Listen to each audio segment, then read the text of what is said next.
Bismillahirrohmanirrohim. Assalomu alaykum va rahmatullohi va barakatuh. Hurmatli obunachilar, musofirdagi yurtdoshlar.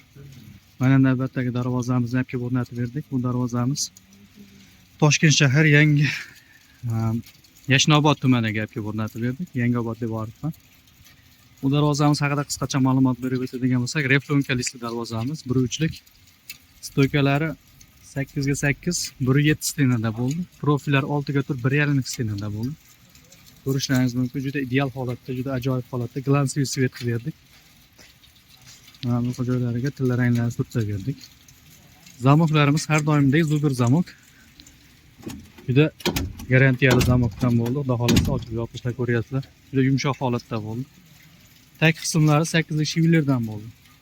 Bu darvozamizni o'rtacha variantda bo'ldi. Narxi 750 ming so'mdan yapga o'rnatib berdik. Kichkina eshikchasi bor, orqa tomonda kichkina eshikchasini 11 million so'mga yapga o'rnatib berdik.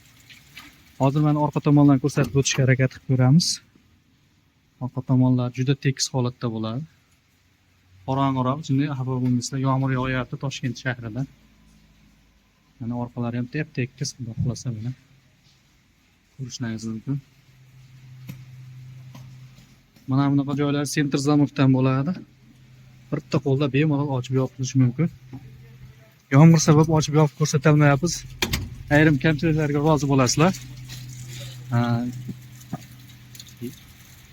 Kimgaki shunday darvozalar qiziq bo'lsa, albatta kommentariyada o'z fikrlaringizni qoldirishlaringizni so'raymiz. Obuna bo'lmaganlar obuna bo'lib qo'yasizlar degan umiddamiz.